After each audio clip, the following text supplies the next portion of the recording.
Amazon, yep, Amazon.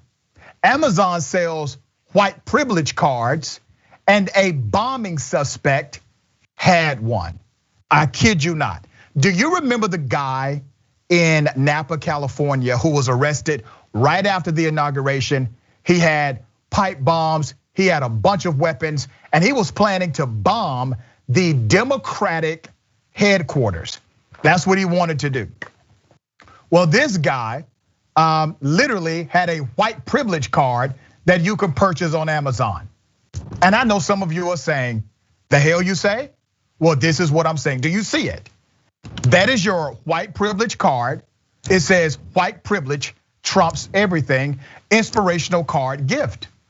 That's what it is, according to Amazon. So Amazon is selling white privilege cards. The guy who was going to conspired to commit an act of domestic terrorism, he has these cards.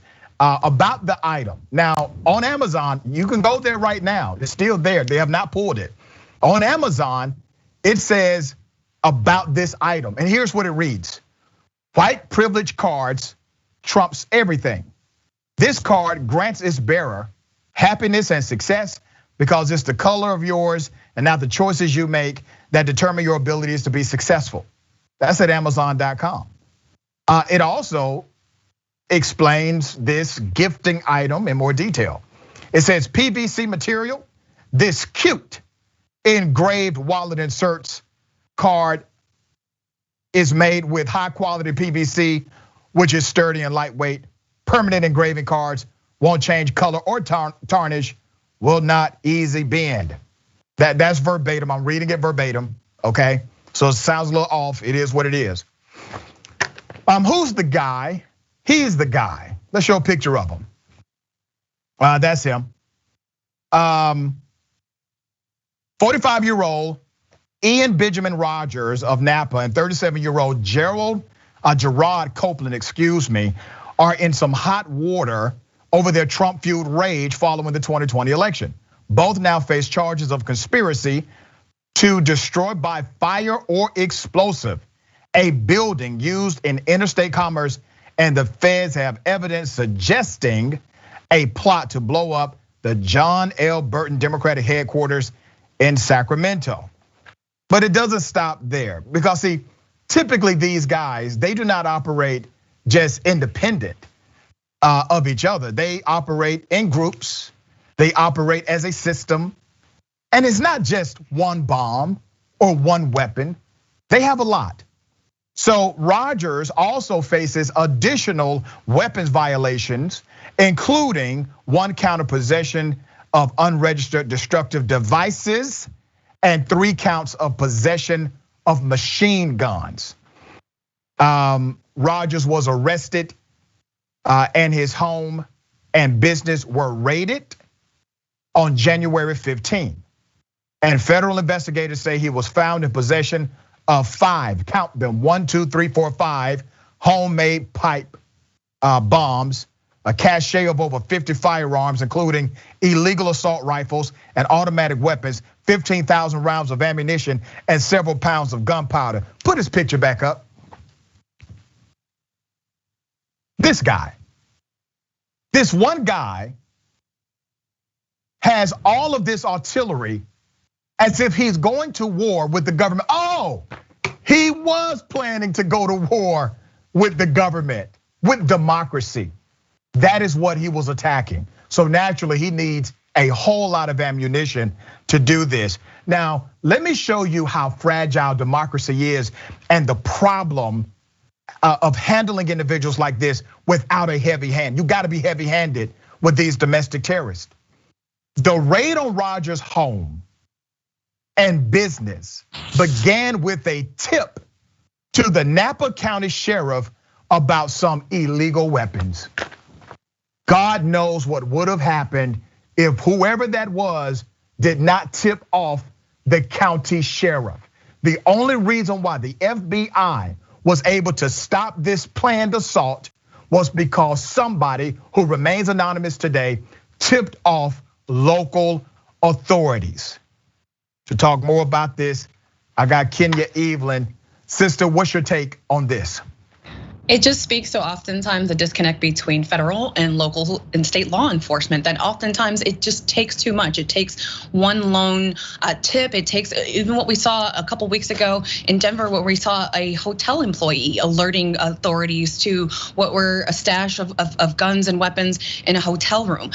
What we're seeing is that there's just generally a disconnect in being able to track and trace many of these white supremacists, many of these domestic terrorists that we have known for quite some time have been a threat and the largest threat to this nation. So it's quite disappointing to see that. I mean, it took essentially a lone anonymous tip that could have potentially saved lives here. And we need to get some type of formulated system between our federal and some type of cooperation between our federal, state, and local agencies, so that we are actually tracking not just those who enter law enforcement. We know that those are an issue.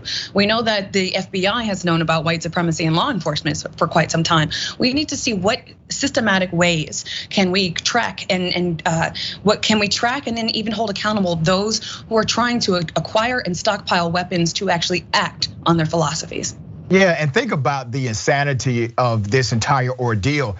Obviously, the white privilege card has been working quite well for him, because how in the hell do you get to a point where you have over 50 firearms, including illegal assault rifles, illegal automatic weapons, and you have 15,000 rounds of ammunition to coincide with your illegal weaponry, and nobody has caught you?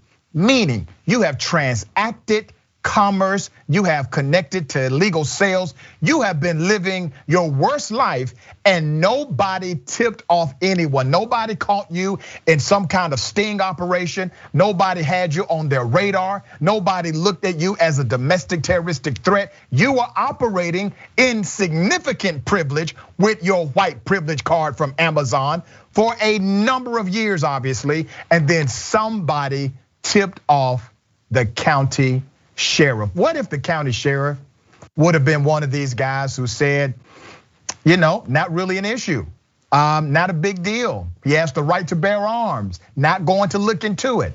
Something that simple could have stopped from uncovering this entire domestic terrorism plot.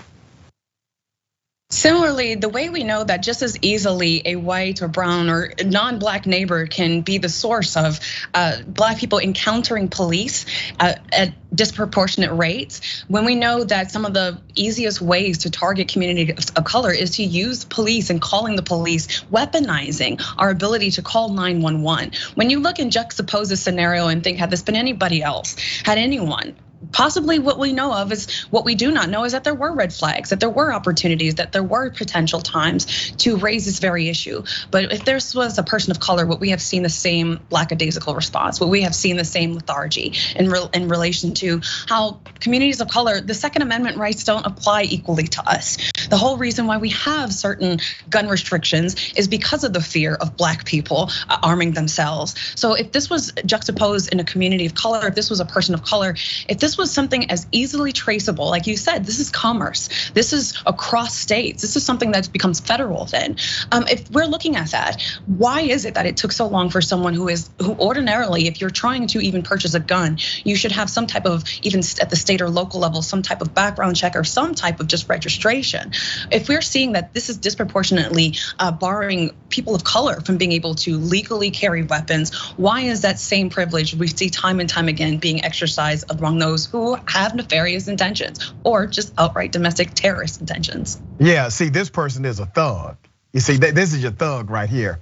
And a black male would have never been in this situation because he would not have been able to get up to over 50 illegal firearms or 15,000 rounds of ammunition. Somebody would have been called the police on him if he was a black male, or let's say he had a particular religious background. Somebody would have absolutely stopped his illegal purchasing of firearms and artillery. But once again, it shows the variation of the narrative when you change something about an individual and put them in the same context, put them in the same story. This would not have worked out the same way for a black male. This would not have worked out the same way for a brown male, period. And everybody knows it.